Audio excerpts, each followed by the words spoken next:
Assalamualaikum warahmatullahi wabarakatuh. Teman-teman, video ini saya mau menyampaikan opini saya atau pandangan saya. Ya, share sesuatu lah yang mudah-mudahan bisa ngasih insight ke teman-teman.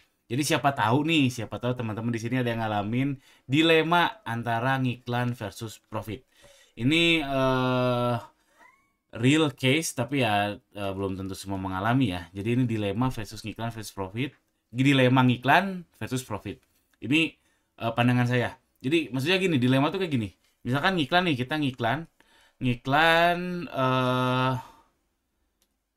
ngiklan, ngiklan 1 M, misal ya, ngiklan 1 M dalam sebulan misalkan. Profit bersihnya 1 juta.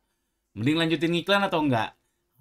Jadi mikir kan, apalagi kalau misalkan ngiklannya bayarnya kontan di muka, berarti kan sebelumnya punya uang 1 M, tapi diiklanin malah cuma dapat 1 juta alias ROI bisnisnya. Ini profit bersih ya, kita bicara profit bersih ya. Yang sudah dikurangi ini itu karyawan, HPP dan sebagainya. ROI-nya itu 1 dibagi 1 M alias 0,1%. Kalau teman-teman ngalamin kayak gini, ngiklannya 1 M, profitnya 1 juta, lanjutin terus ngiklannya dengan metode itu atau gimana? Itu dilema. Memang dilema, oke orderan banyak, tapi profitnya cuma segini.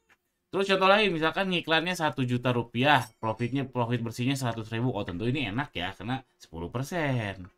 Sekarang kalau kasus lain, misalkan 700 juta, ngiklannya 700 juta, profitnya misalkan 20 juta misalkan.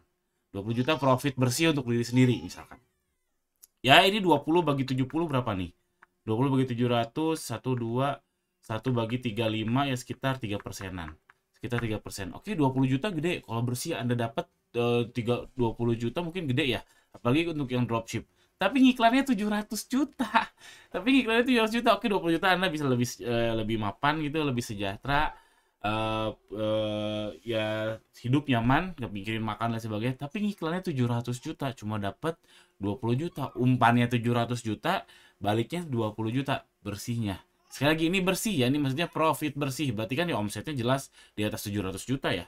Jelas omsetnya di atas 1, katakanlah HPP-nya setengah jual 2 kali HPP, berarti kan omsetnya minimal 1,4 tambah 700 juta, 2,1 M kan gede banget, yang diputar tuh gede banget, tapi profit bersihnya 20 juta.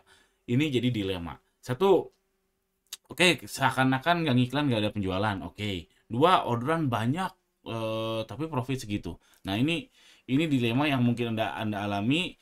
Dan pandangan saya pertama, menurut saya sih sederhana aja ya. Misalkan 1 M.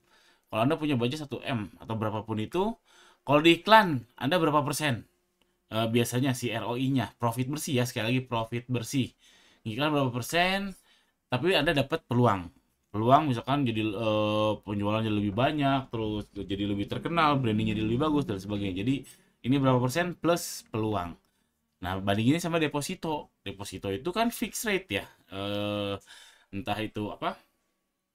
Di bank konvensional, kalau di bank syariah kalau nggak salah pakai sukuk ya ada ya. Ada juga dong produk produk keuangan soal kayak deposito tapi di syariah setahu saya ada. Itu fixed rate. Fixed rate setahu saya ya katakanlah 7% gitu. Kalau misalkan Anda selama ini ngiklan ROI-nya nggak nyampe 7%, misalkan cuma 2%, 1%, tapi emang omsetnya gede banget, tapi emang bisnisnya jadi besar, tapi profitnya segitu, apa nggak lebih bijak Anda deposito aja? Ya nggak? Atau setengah-setengah, yang tadinya iklan misalkan 1 M, 500 juta jadiin iklan deh. 500 juta jadiin deposito, karena udah tahu dapat fixed rate dan seterusnya. Nah ini dilema.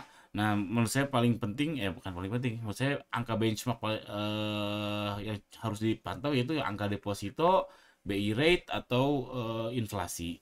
Kalau Anda di bawah-bawah itu dan terus-terusan mengalami hal itu, coba pertimbangkan lagi strategi iklan Anda. Lalu yang terakhir, nah yang paling penting menurut saya, Anda harus melihat jangka panjang, lifetime value. Jangan hanya ngiklan bulan ke bulan, hal-hal itu aja, dan tidak ada pergerakan untuk lifetime value. Lifetime value itu kayak gini. Ini misalkan yang merah ini adalah iklan ya, iklan atau biaya beban marketing atau branding atau apapun itu. Yang hijau ini adalah profit. Jadi iklannya itu pastikan pelan-pelan turun atau naik juga nggak apa-apa, tapi profitnya pelan-pelan naik. Biasanya secara umum profit naik ini akibat apa? Akibat repeat order. Atau ya apapun itu, cuman yang paling sederhana yang kita pantau tentang berjalannya suatu bisnis adalah repeat order. Jadi cek repeat order ada, dan gawatnya ada kasus yang orang tuh nggak tahu repeat ordernya berapa. Wah, kalau nggak tahu, nggak bisa dicek bulan ke bulan, nggak bisa tahu lifetime value-nya ini. Aduh, nggak bisa tahu lifetime value-nya ini, nggak bisa tahu bisnisnya itu sehat atau tidak. Bisa bahaya.